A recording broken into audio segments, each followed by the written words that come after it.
General Sehwag साहब, अब ये भी प्रावधान किए जा रहे हैं, तो अगर उन पर कोई मतलब मानसिक रूप से कोई टेंशन था कि 4 साल बाद क्या होगा, उसको भी केटर किया जा रहा है। बिल्कुल, मैं यही कह रहा हूं, बस 10 सेकंड, आपने सही बोला। अगर यही सबसे ज्यादा प्रॉब्लम है, जो एक है कि हमारा 4 साल के बाद क्या होगा। अगर ये पक्का कोई रिटर्न नोटिफिकेशन देके ये एक प्रकार यकीन किया जाता है, जितने भी अग्निवीर 4 साल के बाद निकले, चाहे वो 50% निकले या 70% निकले, उनको जॉब दे दी जाएगी। मुझे लगता है विन विन सिचुएशन है। क्यों?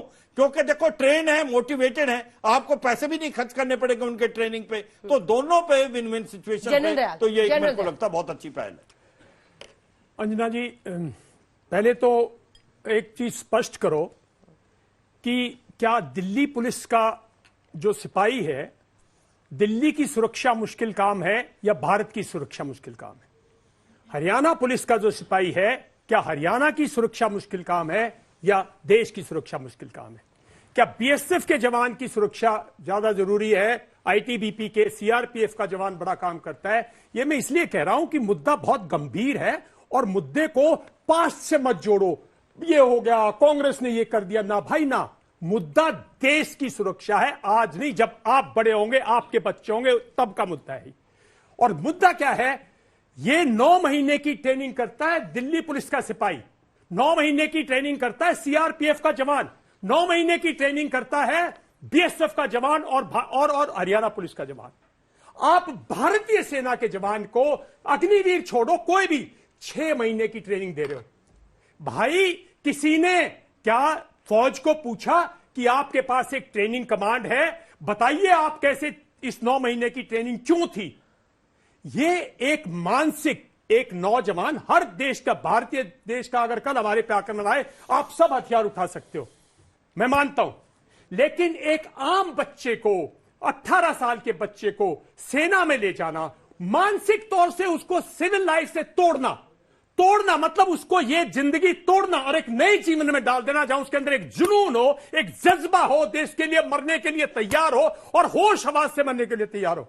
9 महीने लगते हैं, आपने उसको 6 महीने कर दिया। अगर 6 महीने पे जब ट्रेनिंग खत्म हो रही है, अगर वो लड़ाई में जाता है, तो मैं जनरल दयाल, एक सवाल है मेरा बच्चा, क्या ये 6 महीने की जो ट्रेनिंग है, ये बाकी सेना के लोगों के लिए भी है?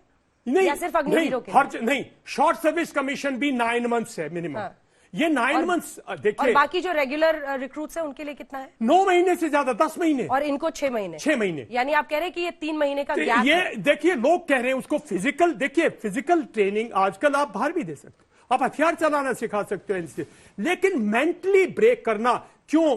फौज का दस्तूर ना, ड्रिल, पीटी, फलाना, इसलिए कि जैसे ही हुक्म आता है, फर्स्ट लड़ाई में ये नहीं सोचता कि क्या हुक्म है, क्या है, लड़ाई में सोचता हुक्म आ गया, he has to take action. Mentally किसी आदमी को साइकोलॉजी बैरियर करे, बहुत पुरानी रिसर्च हुई थी इस पे। अंजना जी, मैं एक ऐसा छोटी सी बात कह रहा हूं, बच्चा 9 महीने लेता है मां के पेट में। आप एक बच्चे को तो देखो 9 महीने लगाते, एक आप नौजवान लड़के को फौज में ट्रांसफॉर्म कर रहे हो। अगर 9 महीने हो जाएगा तो स्कीम ठीक है? 9 महीने, एक मिनट, पहली बात क्या, सॉरी, अगर आप बुलाए, इतना बड़ा मुद्दा है ये, क्योंकि मुद्दा है ये। दूसरी बात, देखिए, सवाल उम्र कम करने का जो बोल रहे ना, अगर उम्र कम करनी है तो 19 जो कारगिल युद्ध को जिसको आज सेलिब्रेट करें ना, उसका मैसेज दुनिया को क्या गया था? उसका मैसेज गया था कि भारत की सीमा के अंदर पैर मत रखो, execute, don't trespass Indian territory, you will be executed. ये हमारा मोटो है। और वो मोटो, वो लोग उनकी उम्र पर हम सवाल उठा रहे हैं। अरे वहां हवलदार थे, वहां जेसीओ थे। फौज सिर्फ 4 साल के जवानों से नहीं लड़ती, फौज में लड़ाई जेसीओ भी लड़ता है, प्लेटून कमांडर है, आगे बढ़ता है, उसकी उम्र 37 साल है, 40 साल है। हवलदार है, उसकी उम्र 32-33 साल है। ऑफिसर है, सीओ।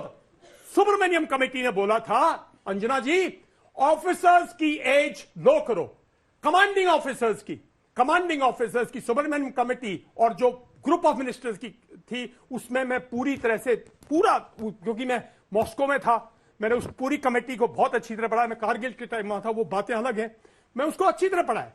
कमांडिंग ऑफिसर्स की एज हमने कम कर दी, लेकिन उसका तजुर्बा कम कर दिया। अगर एज कम करनी है ना, एनडीए के अंदर 10th क्लास में एंट्री कीजिए, ऑफिसर को दे दिए, जैसे जन जोशी 18-19 साल पे कमीशन मिला था, ताकि 30 साल पे वो बटालियन कमांडर, 32 साल पे बटालियन कमांड करे।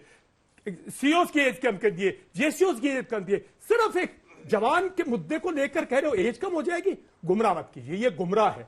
इससे सिर्फ नुकसान ये होगा कि जो सिस्टम है ना फौज का। और तीसरी बात, इस भारतीय सेना का सबसे मजबूत अंग क्या है? उसका जवान, उसकी इनडोमिटेबल स्पिरिट, उसकी कैपेबिलिटी टू सैक्रिफाइस, लड़ाई लड़ने का जज्बा उसका। आपने सबसे पहले रिफॉर्म करना है, उसी की वही चीज तोड़ दी। हम हथियारों से नहीं जीते 71 वॉर, कारगिल वार हथियारों से नहीं जीते, हमारे पास कुछ एम्युनिशन भी नहीं थे, लेकिन हम जीते क्योंकि हमारे जवान में जज्बा था, हमारे अंदर जोश था, जुनून था, उसकी ट्रेनिंग थी। एक जो ये कह रहे ना, अभी कह रही थी कि भाई वो बड़ी सिस्टम था, हम उससे जीतते हैं।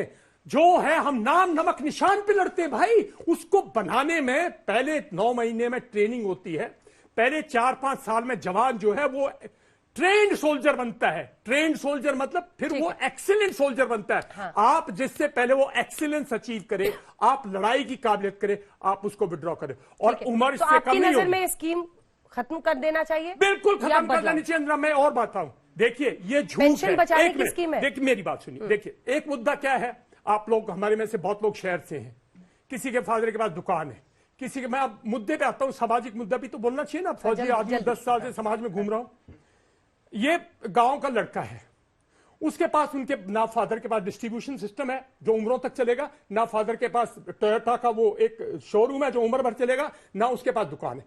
ये फौज के आने का, फौज में आने का, बीएसएफ में आने का, पुलिस में आने का, जिसमें भी काट के हमें भेज रहे हो, उसमें हमारा ही आदमी आ रहा है गांव से। मैं गांव से चला था, मैं साहब 10 साल के, झूठ नहीं बोल रहा हूं, कुर्ते पजामे में चले थे, जिंदगी पूरी हो चुकी है, कोई से किसी सियासत से नहीं लड़ा, किसी पॉलिटिक्स से नहीं लड़ा, देश से लड़ा। आप उस लड़के को एक अनस्टेबल करियर दे रहे हो, उसके अंदर से जुनून जाएगा, उसके माँ बाप की इज्जत होती है जो फौज में जाता है, उसकी अच्छी शादी होती है, उसको स्टेबल करियर मिलता है, उस स्टेबल में वो फखर लेता है, उस फखर से उसका परिवार चलता है, उसका परिवार ऐसे करके चलता है, अगले बेटे को भेजता। मेरे फादर 1965 में जब डेथ हुई, मेरा बड़ा ब्रदर 19 साल का था।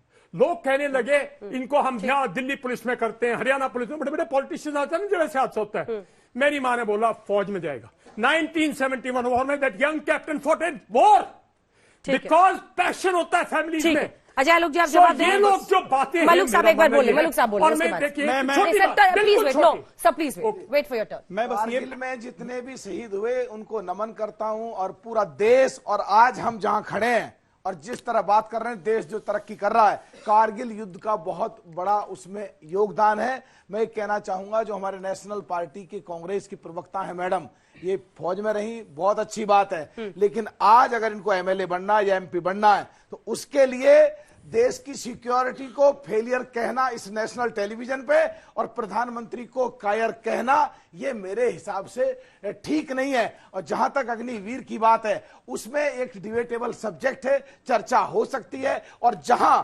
उम्मीद और जहां पे संभावनाएं हैं कि इंप्रूवमेंट कैसे की जाए, और ये देश के संविधान के तहत पार्लियामेंट में भी हम लोग यही काम करते हैं कि कैसे अमेंडमेंट लाएं और कैसे इसको और बढ़िया कर सकें, तो उसमें गुंजाइश है, उसके लिए डिबेट हो रही है। लेकिन नेशनल टेलीविजन पे देश को कमजोर करने की बात किसी भी नेशनल पार्टी को यहां नहीं करनी चाहिए, और ये हमारे देश के लिए और देश के नौजवानों के लिए बिल्कुल ठीक नहीं।